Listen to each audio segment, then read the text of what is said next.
están? Muy buenas noches, bienvenidos a Senado Noticias, edición central cuando son las 20 horas con 1 minuto. Los quiero invitar como siempre a esta hora a que me acompañen a revisar qué informaciones marcaron esta jornada en temas legislativos, qué pasó en comisiones, en la sala de sesiones y mucho más. Soy Betsabe Fuentes, vamos a revisar ahora los titulares. Tras un amplio debate, la Sala del Senado despachó a tercer trámite constitucional el proyecto que crea el nuevo sistema de educación pública. Delegación parlamentaria de Japón se reunió con presidente del Senado e integrantes de la Comisión de Relaciones Exteriores. Con una amplia participación ciudadana se realizó una nueva jornada migratoria organizada por el Instituto Católico Chileno de Migración. Y comenzamos las noticias con lo que pasó hoy en la tarde con la sala de sesiones. Finalmente fue despachado ahora un tercer trámite constitucional, el proyecto que crea un nuevo sistema de educación pública. ¿Qué pasó con este debate y qué objetivos tiene esta iniciativa legal? Lo revisamos a continuación en la entrevista del periodista Cristian Reyes.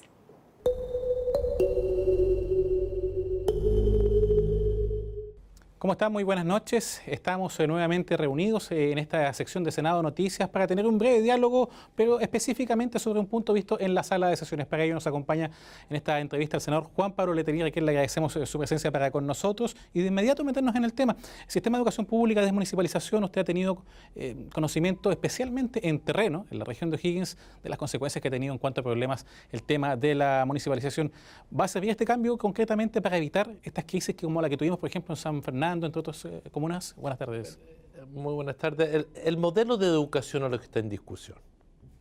El modelo de educación que se impuso en el país ya muchos años atrás, más de 30, es un modelo que ha demostrado estar fracasado.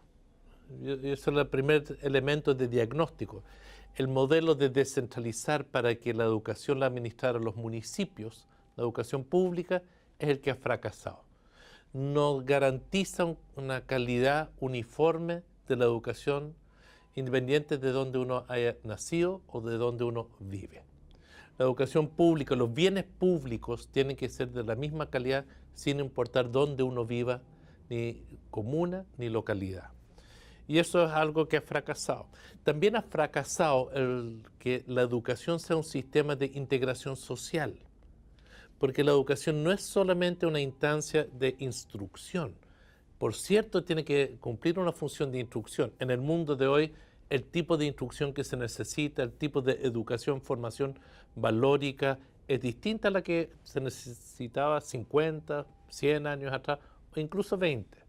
Y también la educación, además de integrar socialmente al país, además de constituir valores, además de generar un proceso de aprendizaje, debe también promover ciertos valores.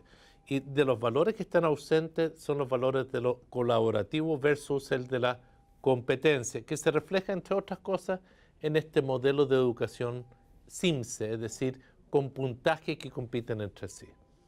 Yo no tengo la menor duda que la desmunicipalización de la educación, donde se desvincule el ciclo de la educación, que son ciclos más largos, de los ciclos de la política, de la elección política, es una necesidad.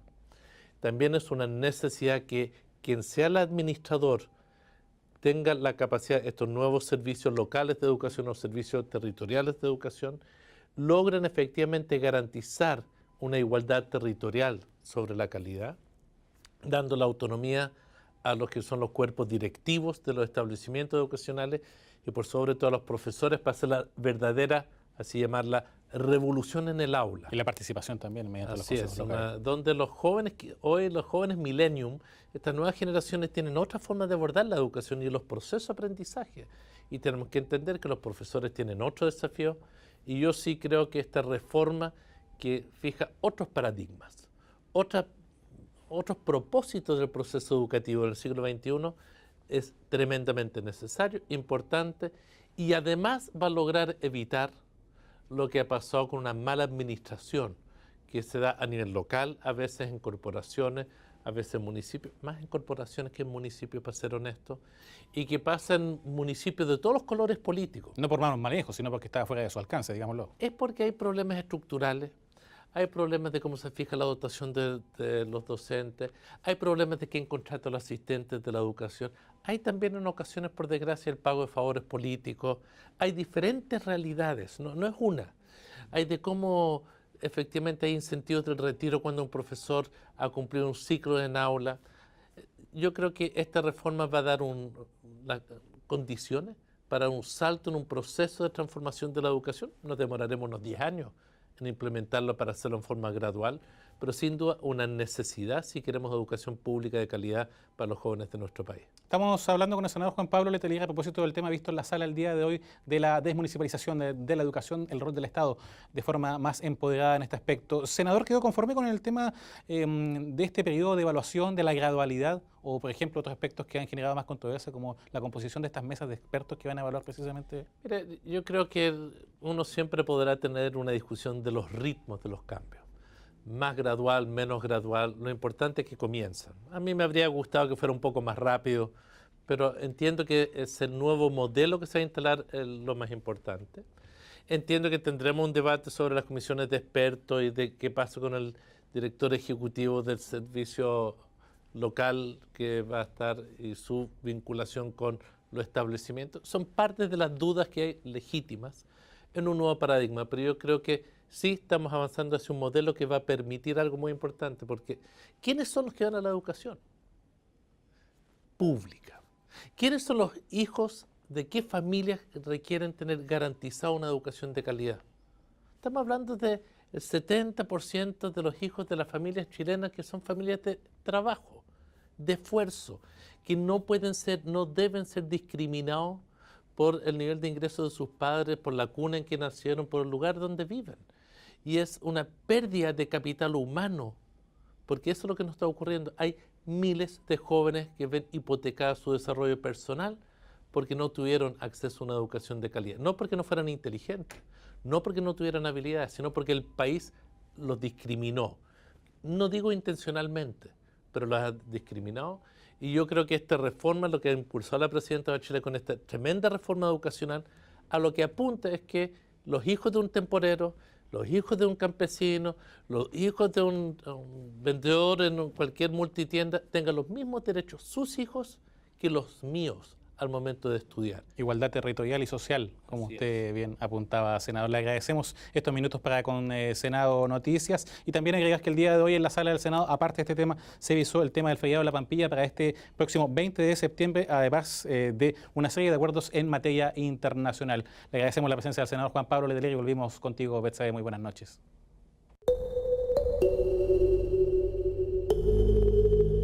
Le agradecemos como siempre al periodista Cristian Reyes por esta completa entrevista sobre lo que pasó hoy en la sala de sesiones, específicamente con el proyecto que tiene relación con la creación de un nuevo sistema de educación pública. Más detalles de este y todos los proyectos que se vieron hoy en la sala de sesiones en senado.cl.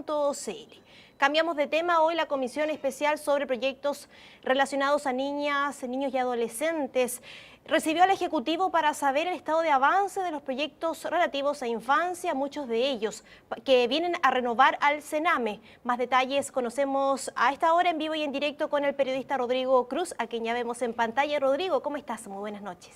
Hola, buenas noches, Betsabe. ¿Recuerdas que hace poco tiempo, un par de meses, en la sala del Senado se realizó una sesión especial para abordar específicamente la grave crisis del Sename y también de todo lo que tiene que ver las políticas de infancia en nuestro país? En esa ocasión, el gobierno asumió algunos compromisos. Entonces, la comisión, el día de hoy, trabajó específicamente para ver el balance de estos compromisos asumidos por el gobierno respecto tanto a el Sename como también a las políticas de infancia en nuestro país. Llegaron el ministro de Hacienda, Nicolás Eizaguirre, también el ministro de Secretaría General de la Presidencia, Gabriel de la Fuente, el ministro de Justicia, Jaime Campos, y el ministro de Desarrollo Social, Marcos Barraza. Recordemos que en el Congreso se tramitan una serie de proyectos que tienen que ver con la infancia, con mejorar las políticas de infancia. Por ejemplo, los nuevos servicios que se crean de protección de los menores y de reinserción social que van a reemplazar al Sename, también las entrevistas videograbadas a menores víctimas de delitos sexuales, los sistemas de garantía de los derechos de la niñez, el proyecto que crea la Defensoría de los Derechos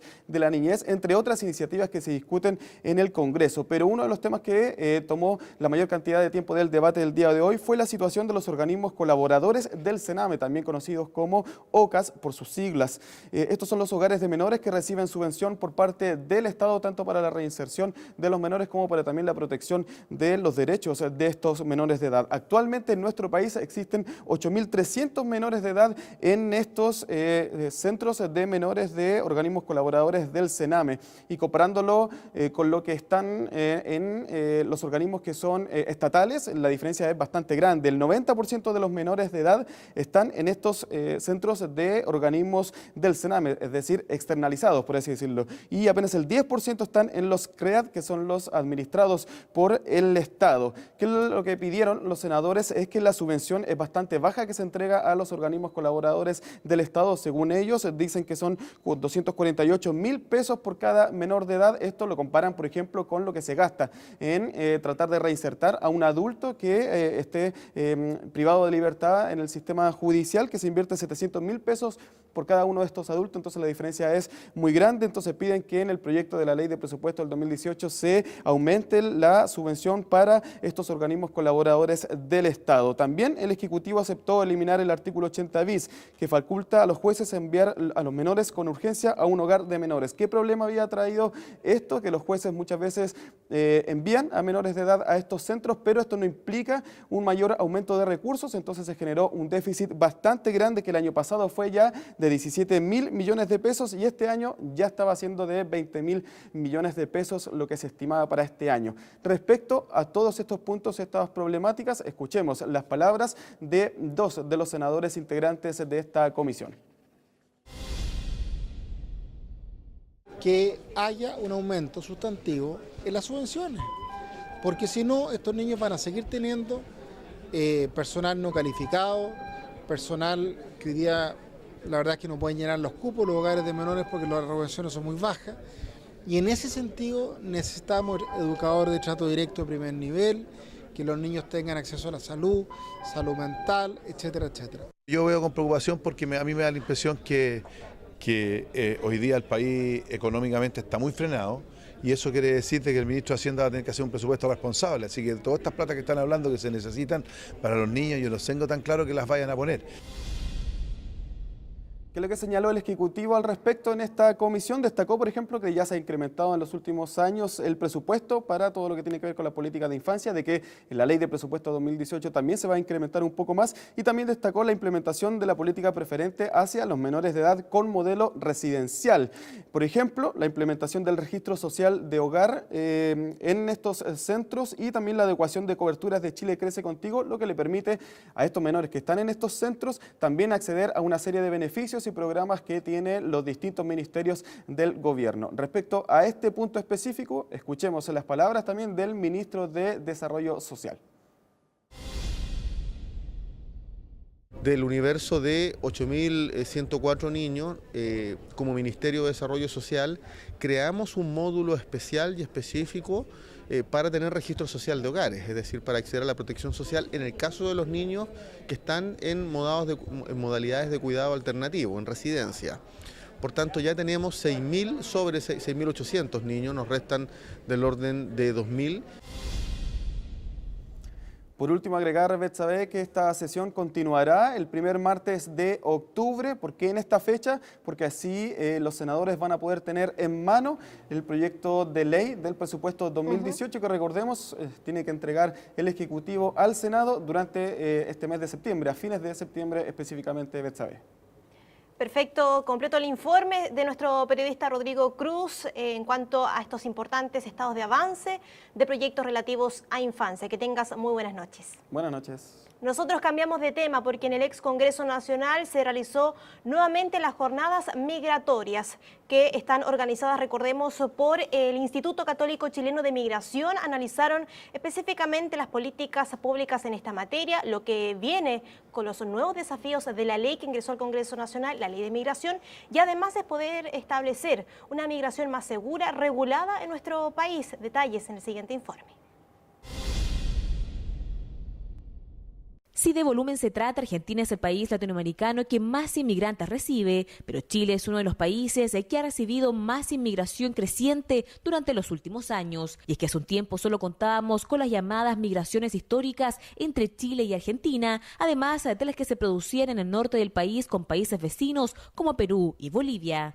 Sin embargo, para nadie ha pasado desapercibido el aumento explosivo de inmigrantes provenientes de otros países como Venezuela, Colombia y Haití. Todos buscando un mejor destino para sus familias, pero finalmente se encuentran con un país cuya legislación muchas veces les impide desarrollarse como uno más. Hay países que ya tienen una institucionalidad y un marco legal moderno con enfoque de derechos humanos. Eso nos parece que ha sido la decisión de Chile y estamos muy contentos que avancen en ese camino. La migración no es solo un asunto que se resuelve en un país, sino que en un contexto. Y por tanto Chile tiene que buscar la manera de armonizar virtuosamente con los países que comparte la región.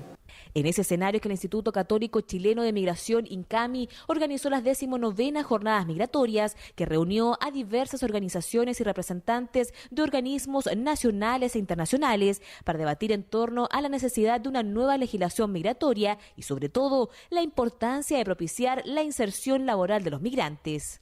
Estaba aquello y verán como quieren en Chile al amigo cuando es forastero.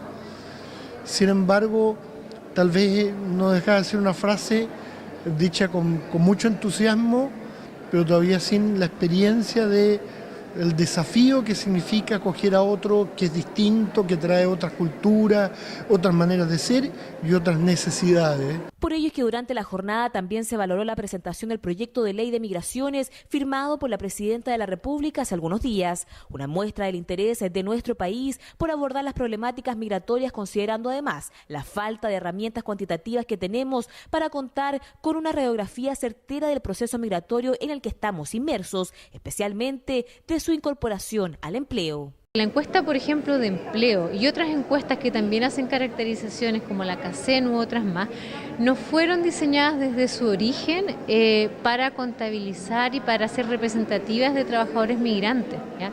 Siempre podemos preguntar por nacionalidad y todo eso, pero no basta con eso, hay que diseñar la encuesta en forma adecuada para poder hablar con propiedad estadística de las características de los migrantes ocupados. Importante encuentro que permitió aunar posturas respecto a los grandes desafíos que tiene Chile en materia de migración, muchos de los cuales encontrarán respuesta en el proyecto de ley que será tramitado en el Congreso y que permitirá regular la entrada y salida de inmigrantes, un procedimiento administrativo sancionador, un sistema nacional de política migratoria y un sistema de principios con derechos y deberes que todos tendremos que respetar. Y una delegación parlamentaria de Japón llegó al Congreso Nacional aquí en Valparaíso para tener una serie de reuniones bilaterales en una visita oficial, tanto con el presidente de esta corporación, el senador Andrés Saldívar, como también los integrantes de la Comisión de Relaciones Exteriores. Detalles en el siguiente informe. Una comitiva de alto nivel de la Cámara de Representantes de Japón, que se encuentra de visita en Chile, se reunió tanto con el presidente del Senado, Andrés Saldívar, como con los integrantes de la Comisión de Relaciones Exteriores, oportunidad que fue aprovechada para tratar materias de la contingencia, como el clima de tensión que vive el entorno del país asiático debido a la postura de Corea del Norte, como la posibilidad de seguir ahondando en la integración con nuestro país. Se trata de una delegación encabezada por Ryo Shionoya, presidente del Grupo Interparlamentario Japón-Chile, y su par Tero Fukui, cuya presencia fue destacada por el presidente de la Comisión de Relaciones Exteriores, Hernán Larraín, quien recordó los últimos acuerdos suscritos y el fallido intento que se frustró en lo relativo al TPP. Firmamos el 2007, hace 10 años, un acuerdo de libre comercio que ha sido muy fuerte. De nuevo, también es el primero que se firma por Japón con un país de América Latina. Todo ello ha ido fortaleciendo nuestras relaciones y por eso que la visita de este grupo parlamentario nos ayuda. Nos ayuda a seguir pensando en proyectos e intereses comunes, como por ejemplo el TPP, el Acuerdo Transpacífico, que lamentablemente ha fracasado porque Estados Unidos se retiró de él, pero hay la voluntad de continuar haciéndolo y eso es lo que conversábamos con esta delegación. En el marco del 120 aniversario de relaciones diplomáticas entre Japón y Chile, nosotros como la Liga Parlamentaria de Amistad entre Japón y Chile visitamos Chile.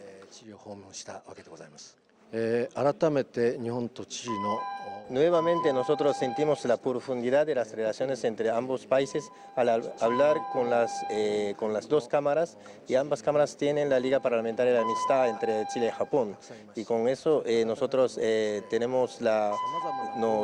reconocemos la profundidad de las relaciones en diversos ámbitos.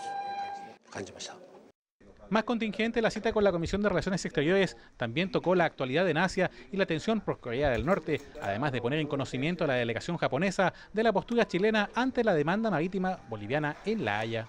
Esta también ha sido una oportunidad para transmitirle a Japón nuestra solidaridad por lo que está ocurriendo en esa zona del mundo, donde Corea del Norte está amenazando con la paz, no solamente la paz mundial, sino que muy particularmente la paz en la zona. Y siendo Japón vecino, está sufriendo las consecuencias de ese país. Le hemos expresado nuestra solidaridad y nuestro compromiso de seguir batallando y luchando por la paz mundial, que en el caso de Corea del Norte exige una acción dura, fuerte, de todos los países, y Chile y nuestro Congreso está comprometido con esa tarea. El próximo 25 de septiembre, Japón y Chile conmemoran 120 años de relaciones diplomáticas en medio de un momento de gran cercanía entre ambos países.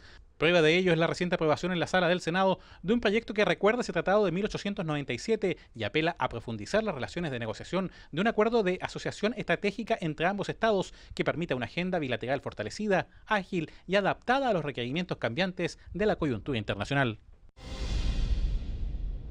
Y con esta información llegamos hasta el cierre de Senado Noticias, edición central, de todas las informaciones que hemos preparado para usted que marcaron esta jornada. Como siempre, mucho más del trabajo legislativo en nuestras plataformas multimedia. Estamos en YouTube, Twitter, Instagram, senado.cl, tv.senado.cl, y también nos puede escribir al correo tvsenado@senado.cl. Soy Betsabe Fuentes, que tenga muy buenas noches.